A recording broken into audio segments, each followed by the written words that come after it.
ஆண்டவரும் அருமரட்சகருமா இருக்கிற இயேசு கிறிஸ்துவின் ஆச்சரியமான நாமத்தில் தினமும் கர்த்தருடைய சத்தத்தை கேட்டுக்கொண்டிருக்கிற என்னுடைய பிள்ளைகளை வாழ்த்துகிறேன், ஆசீர்வதிக்கிறேன். நீங்கள் ஆசீர்வதிக்கப்பட்டவர்கள். இந்த நாளிலும் கூட என் தெய்வம் உங்களை பார்த்து சொல்கிற ஒரு வார்த்தை, பலவீனத்தில் பலன் என்று ஆண்டவர் பேசி கொண்டிருக்கிறார். ஏதோ ஒரு ரீதியில் நீங்கள் பலவீனப்பட்டு போய் இருக்கிறத தான் ஆண்டவர் பார்த்து என்னுடைய பிள்ளைகளை பார்த்து சொல்லு, பலவீனத்தில் என் பலன் இருக்கிறது என்பதை ஆண்டவர் தீர்க்கமாய் ஆண்டவர் பேசி கொண்டிருக்கிறார். ஏசாயா தீர்க்கதரிசன புத்தகம் 40ஆம் அதிகாரம் 29வது வசனத்தில் இவராய் பார்க்க முடிகிறது. அவர் சோர்ந்து போகிறவனுக்கு பலன் கொடுத்து சத்துவம் இல்லாதவனுக்கு சத்துவத்தை பெருக பண்ணுகிறார் என்று எழுதப்பட்டிருக்கிறது. எனக்கு அருமையான என்னுடைய பிள்ளைகளே, உங்களுடைய வாழ்க்கையில் சில பலவீனத்தின் நிமித்தம் நீங்கள் சோர்ந்து போகிறீர்கள் அல்லவா? சில பலவீனத்தின் நிமித்தம் உங்களுடைய ஜப வாழ்க்கையை கூட, நான் இவ்வளவு ஜெபம் பண்ணுறேனே இந்த வியாதி மாற மாட்டேக்குது, இவ்வளவு ஜெபம் பண்ணுறேனே இது நடக்கலையே என்று சொல்லி சோர்ந்து போயிருக்கிறது என்னுடைய பிள்ளைகளுக்கு தான் சோர்ந்து போகிறவனுக்கு அவர் பலன் கொடுக்கிறார். சத்துவம் இல்லாதவன் இது எனக்கு முடியாது, இது எனக்கு முடியாதுன்னு சொல்லி இதெல்லாம் உங்கள் வாழ்க்கையில் இது எனக்கு சத்துவமே இல்லை, இது எனக்கு சாத்தியமே இல்லை, இது என் குடும்பத்தால் முடியாது.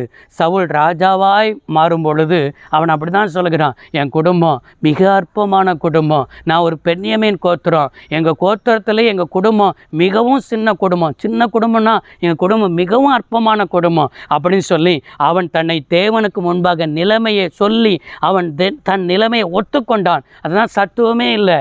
ஆண்டவர் சத்துவமே இல்லாதவனுக்கு, சாத்தியமே இல்லாதவனை முதல் ராஜாவாய் வைத்து சவுலை அழகுபடுத்தின கர்த்தர், சத்துவம் இல்லாதவனுக்கு தேவன் சத்துவத்தை என்ன செய்கிறவர், பெருக பண்ணுகிறவர் என்பதை நீங்கள் விளங்கி கொள்ளணும். பவுலுடைய வாழ்க்கையில் அவனை கொண்டு ஆண்டவர் மரித்தவர்களை உயிரோடு கூட எழுப்பினார். அவனுடைய ஊழியத்தில் பல அற்புதங்கள் நடக்கிறது.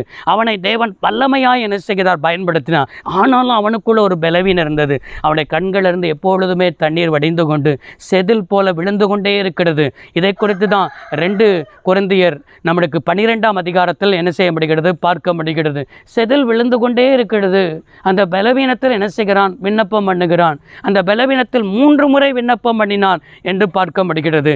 அந்த 3 முறை விண்ணப்பம் பண்ணினதற்கு 2 கொரிந்தியர் 12ஆம் அதிகாரம் 9வது வசனத்தில் இவ்வாறாய் பார்க்க முடிகிறது, என் கிருபை உனக்கு போதும், உன் பலவீனத்திலே என் பலன் பூரணமாய் விளங்கும் என்று சொல்லி ஆண்டவர் சொல்லுகிறார். எப்போ நீ பலவீனமாக தான் இருக்கிற, அது எனக்கு தெரியும், உன் பலவீனம் எனக்கு தெரியும், இந்த பலவீனத்தில் என் கிருபை உனக்கு என்ன செய்யும், போதும், உன் பலவீனத்தில் என்னுடைய பலன் என்று ஆண்டவர் சொல்கிறார்.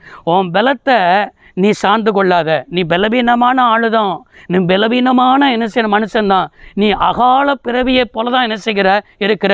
உன்னுடைய தோற்றம் பிற மனிதர்களைப் போல தோற்றம் இல்லை உனக்கு, நீ அழகும் இல்லை, நீ ஒரு அகால பிறவியை போல தான் இருக்கிற, நீ பலவீனமான மனுஷன்தான். உன்னை கொண்டு தான் நான் ராஜ்யத்தை என்ன செய்ய போகிறேன், கட்டப் போகிறேன். உன்னை கொண்டு தான் சபைகளை ஸ்தாபிக்க போகிறேன். உன்னை கொண்டு தான் என் வல்லமையை என்ன செய்ய போகிறேன், வெளிப்படுத்த போகிறேன். என் மூலமாக வல்லமை வெளிப்படுதுன்னு நினைக்கிற, ஆனால் உனக்கு அந்த பலவீனம் நீங்காதபடி தான் இருக்கிறது.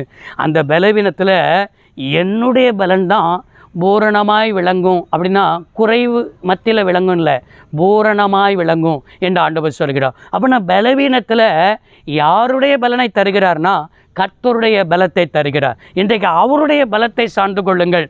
அவருடைய பலன் தான் உங்களை நடத்த போதுமானவராக இருக்கிறது. நீங்கள் வேதத்தில் பழைய ஏற்பாட்டிலே சொல்ல வேண்டும் என்றால், செருபாபேலின் தலைமையின் கீழ் ஆலயத்தை கட்ட என்ன செய்கிறார், ஜனங்கள் வருகிறார்கள். சாலமன் கட்டின ஆலயத்தை பார்த்தவர்கள் உண்டு. அந்த ஆலயம் மகிமையினால் கட்டப்பட்டது. ஆனால் செருபாபேலின் தலைமையில் கட்டப்பட்ட ஆலயத்தை பார்க்கும்போது மற்றவர்கள் பார்வையில் எல்லாம் அற்பமாய் தோன்றினது.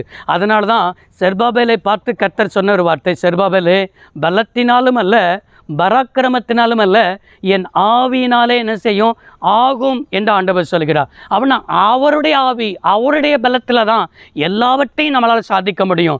செருபாபேலின் தலைமையின் கீழ் ஆலயம் கட்டப்பட்டது, 2வது ஆலயம். அந்த ஆலயத்தில் கர்த்தர் என்ன செய்தார், மகிமைப்பட்டார். செருபாபேலின் தலைமையில் கட்டப்பட்ட ஆலயம் அவருடைய பலத்தினால் என்ன செய்யப்பட்டது, கட்டப்பட்ட ஆலயம். இன்றைக்கும் நீங்கள் தான் தேவனுடைய ஆலயம். நீங்கள் தேவனுடைய பலத்தினால் என்ன செய்யணும், முன்னேறி செல்லணுமே தவிர உங்கள் பலத்தை அல்ல. தேவ தேவனுடைய பலத்தை சார்ந்து கொள்ளுங்கள். தேவன் உங்களை ஆசீர்வதிப்பார். ஜெபிப்போம். சர்வ வல்லமையுள்ள தேவமே, அருமை தகப்பனே, இன்றைக்கு உம்முடைய பிள்ளைகள் உம்முடைய பலத்தை சார்ந்து கொள்ள, பலவீனத்திலும் பலன் உதவியாக இருக்க உதவி செய்யும். ஆண்டவர் அற்புதம் செய்யும், வழிநடத்தும், பெரிய காரியங்களை செய்யும். இயேசு கிறிஸ்துவின் நாமத்தில் பிதாவே, ஆமென். கர்த்தர் உங்களை ஆசீர்வதிப்பாராக. God bless you all.